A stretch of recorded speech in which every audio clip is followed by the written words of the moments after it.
Non-compete update here, everybody. It is June 5th, and we have updates on the non-compete. So the FTC, to recap, what seems like forever ago, but it was 5, 6, 8 weeks ago, they ruled that non-competes in the United States needed to go away. 3 out of the 5 voted for it, 2 voted against it, saying the FTC doesn't have the power to put this thing in place. So, of course, there's been lawsuits. It's been challenged. It's not just about physicians because, of the 30 million people or so in America that have non-competes, only roughly the anticipated 500,000 to 600,000 are providers, physicians, PAs, nurse practitioners, CRNAs, etc. So it's not just about physicians. Again, to recap, the average wage they think is going to go up almost $600 per year. So not a lot of highly paid physicians in that bucket. But at any rate, I think we all understand the implications of this and what this may mean for physicians and how hospitals might have to look at things differently. But I've got a couple of timelines here from an update coming up this month and next month when we'll know more on what this ruling will actually look like at the end of the day. So June 25th of 2024, there is a deadline for one of the companies that's filed a lawsuit against it. It's a tree service in Texas. They have to reply and follow up with a brief on that day. If they don't, then something happens with the case. July 10th is a hearing date, okay? So should they hear this or not? And if so, what does that process look like? July 23rd is when there's a decision. Okay, so there's a bunch of timelines coming up, but I think that we'll know something at the end of July or early August as far as, is it going to go into effect? If so, what's the actual day?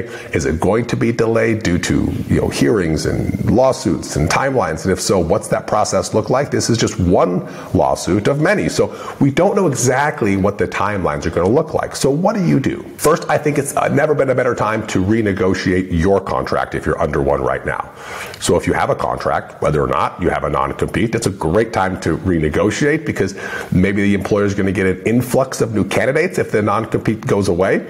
Maybe if you have a non-compete, they're worried that people are going to leave. So let's take time now to renegotiate a great deal on your behalf. So go in, have your baseline. We've got lots of other messages out there about how to renegotiate. So check those out or reach out to us at Contract Diagnostics for help on that. So I think right now, you don't go out and breach any non-competes. Of course, we would never tell anybody to breach a contract here at Contract Diagnostics. If you need advice from a lawyer, we can propose one for you in the state that can help you make that decision if you feel that you want to breach a contract or fight a non-compete or something like that. But for today, all we can do is renegotiate our current position.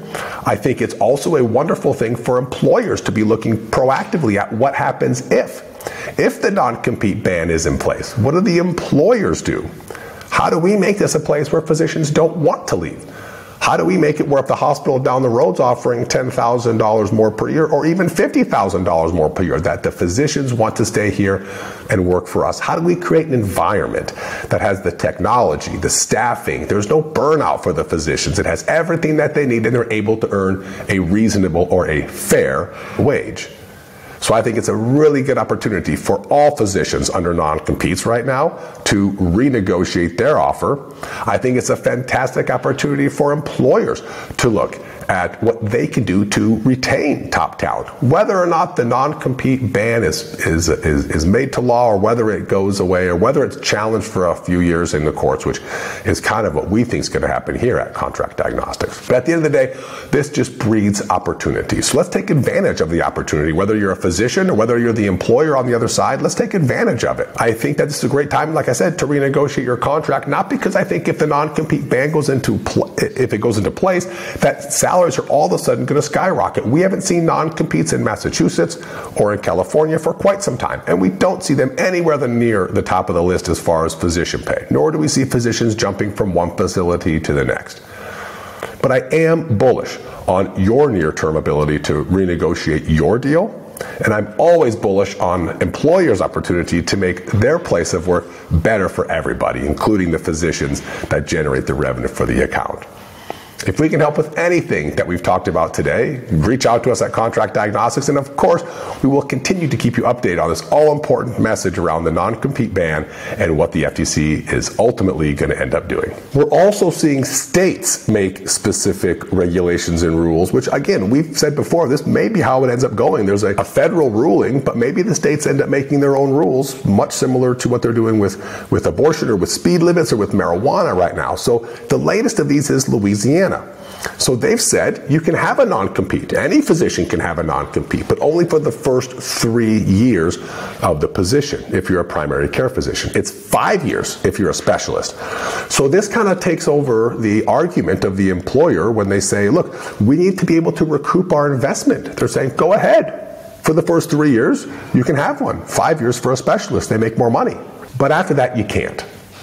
Now, there's talk if it's going to go retro. We think it's going to. So if you've worked there for 2 years, you can have the non-compete, but you've already had 2 years of time served, in essence, of the 3 or the 5 years.